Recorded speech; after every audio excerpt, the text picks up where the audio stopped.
All right, junkies, let me introduce to you all Mr. Anthony Stokes. He's an indie comics writer whose latest book, Intrusive Thoughts, is a quote atmospheric horror comic which deals with themes of loneliness, anxiety, and depression. He also does a podcast on YouTube called Super Comic Pals with fellow indie comic creator Chris Moses. Mr. Stokes, welcome to Culture Junkies Live. How are you doing? I am doing fantastic. It's actually Super Comic Bros. Oh, is it Super Comic Bros? My apologies. I thought it was it. Want to give somebody else some traffic. Oh, 100%. No, that's 100%. 100% true. No, thanks for taking time out to hang with us today. So first of all, tell the audience about Intrusive Thoughts. Absolutely. So it's essentially like a horror thriller. He's about a guy. He's an orphan. As a kid, he's an orphan, doesn't know his parents, and then he has like mental issues. He has depression, anxiety, loneliness, and then he has sleep paralysis, and his sleep paralysis demon bites one of his classmates. So that kind of starts a mystery about like why is that happening, and then what happened to his parents as well. All right. Nice. So, what inspired you to become a writer, and why did you choose comics as the medium to express your works? I've always had an appreciation for storytelling. You know, like I've always like a lot of great storytellers in my family. You know, my dad's a great telling stories. My mom, my aunts. You know, I just love the idea of captivating somebody with a string of words. It's always been nice. And then what's good about comics is that it's very practical, right? Like if I want to make a TV show, it's going to be like incredibly difficult, right? You need so many resources, but I think you can make a great looking comic book for like $3,000, $4,000, $5,000. Mm-hmm. Okay, I mean, this is GQ over here. Great question for you. When it comes to, you did mention, of course, funding. What are some of the challenges as far as, getting funded for an indie comic? Because like you said, like a TV show, TV show, obviously, you need an insane amount of resources to get that done. Mm-hmm. What are some of the challenges for getting like comics funded? What's the challenge for getting comics funded? That is a good one. Let me say what's easy about it, and hopefully I can think of something. What's easy about it is that you have a lot of platforms, right? You have like Kickstarter, you got Zoop, you got crowdfunder. So there's a number of platforms. There's still social media platforms. There's Facebook, there's Reddit, there's Twitter, all that stuff. And there's an abundance of creators that you can build a network with, right? He's beginning to believe. I would say that the hard thing about getting funded is there is a lot of competition, right? There's next to no barrier for entry for making indie comics. And that's the best and worst thing about it as well.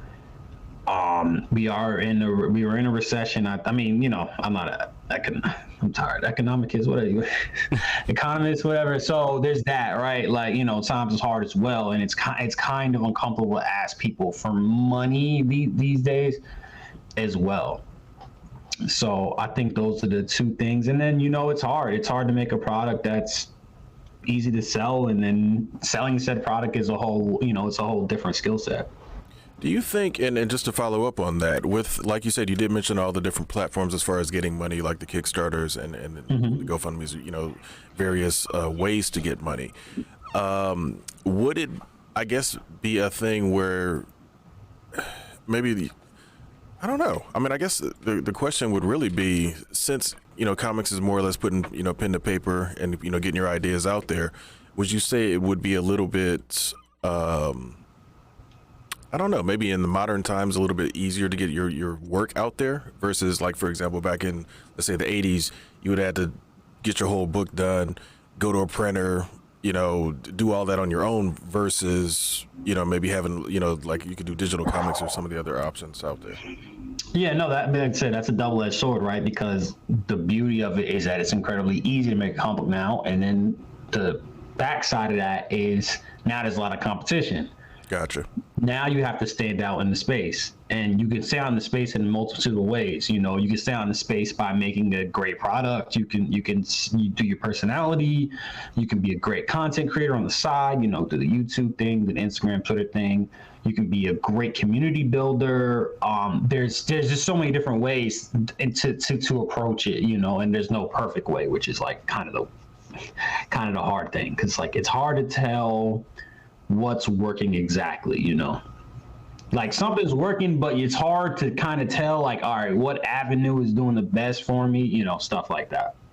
That's fair. Hey, excuse me. It's a great Daddy Coogee here. How you doing? I'm the resident video game junkie here, as most people that tune in know. I'd have to ask everybody this question: what kind of junkie are you? Is it like video games, anime, movies, comic books? What's your main squeeze, as some would call it? I would say movies. I mean, I gotta be honest. I gotta say movies, right? Like I just love it. I'm a big dialogue guy. I love the language of movies. I love that you think about a movie, and the movie gets generally the most resources of any medium, right? You know, maybe I mean, video games you could argue, like maybe like a Last of Us. You know what I'm saying? Like maybe like the top of the AAA, sure. But generally speaking, and those are far and few between. And then you look in the summer. You look next month, and there's gonna be Creed 3. There's gonna be Ant-Man 3. I'm sure you guys will talk about that later. Oh, yeah. Like, so I just love that. I just love like the story. Just the scale is unmatched, you know. And I think second would be manga, man. I grew up with manga. It's had such a profound effect on me as a person, you know, just to meet him in general.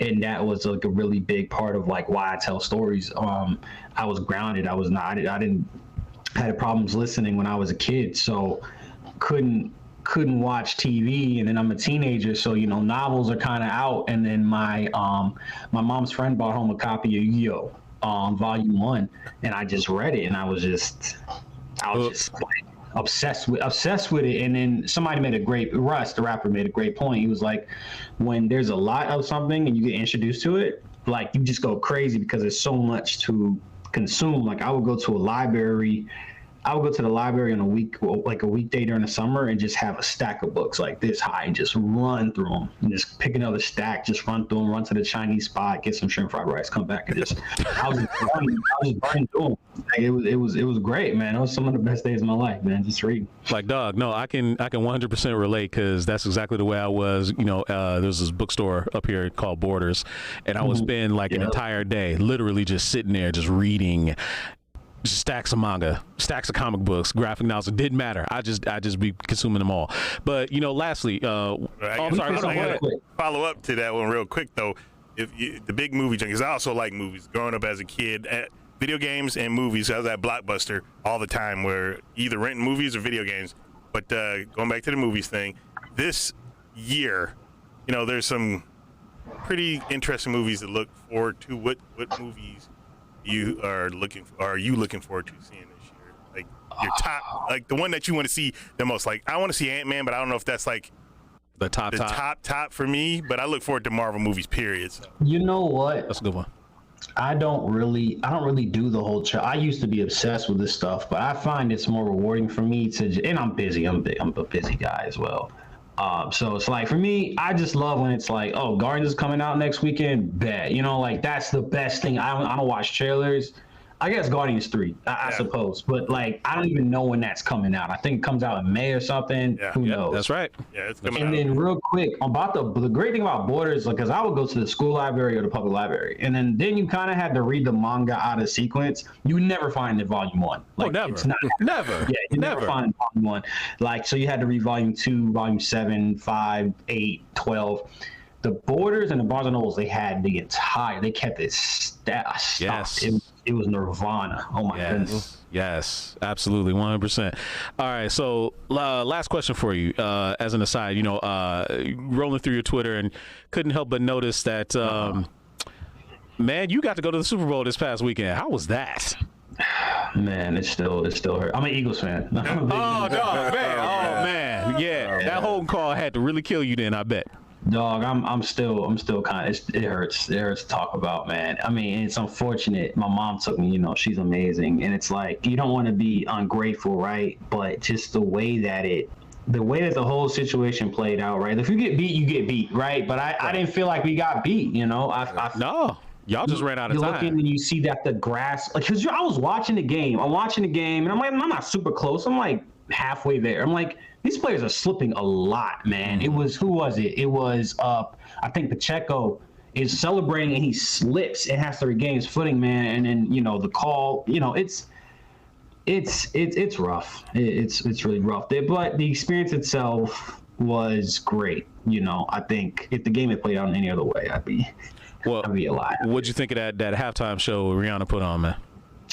I ain't gonna lie. I mean, I was a little underwhelmed because for me, the peak of what I've seen for Super Bowls was Beyonce. I think that was 49ers and Ravens, I think. And, you know, she brought out Destiny's Child. The presentation was crazy. Like, it was almost like a music video, but live, the way that they presented everything. And, you know, they had Destiny's Child come out. And it was so, like, to me, the guest, like how they introduced the guest is the best part. Last year, you know, you had like Kendrick, Eminem, Dr. Dre, Snoop, 50 Cent.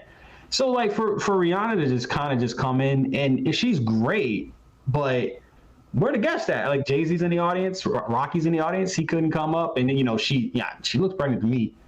So I don't know how much she could really... She looked pregnant to everybody. You know, and you know what's funny is I'm watching, I think y'all had a better view than me because I'm watching like probably like 100 feet away, you know, whatever, what have you. So I'm like, she might be, but, you know, I don't know if she couldn't maneuver as much. I mean, but, you know, I'm not trying to say nothing bad about Rihanna, but like, oh man, and Jay-Z popping up would have been...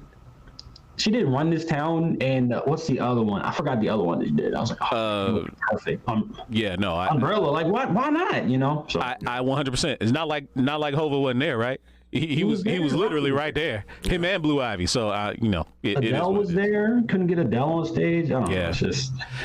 You know, it's all good. You know, we got to be careful though. You don't want to end up getting, you know, possibly canceled by Rihanna's fan club, like they tried to do with Stephen A. Smith. But anyway, my man, you know, that was kind of the last thing I have for you. But real quick, know your Kickstarter has already been funded, so you know, congratulations on that. But you got like a week left. If you want to fill in the people, you know, with, you know, tell them about Intrusive Thoughts or any other projects you got going on. Tell the people where they can find you. Absolutely. You know, if you love horror, you love like horror that's, you know, really about themes that are like eternal, then, you know, like depression, anxiety, etc. I think it's an amazing comic book, and I got a lot more coming. I got a lot more working on. That's why I got these bags under my eyes, because I have so many comics coming out. It's gonna be dope. Okay, bet. Nice. Appreciate that. And where can they see you on Twitter or on the socials or anything?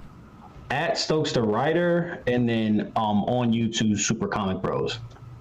All right, guys, that's it. So thank you, Mr. Anthony Stokes, for joining us here on Culture Junkies Live, man. Take care. Good luck to you in the future.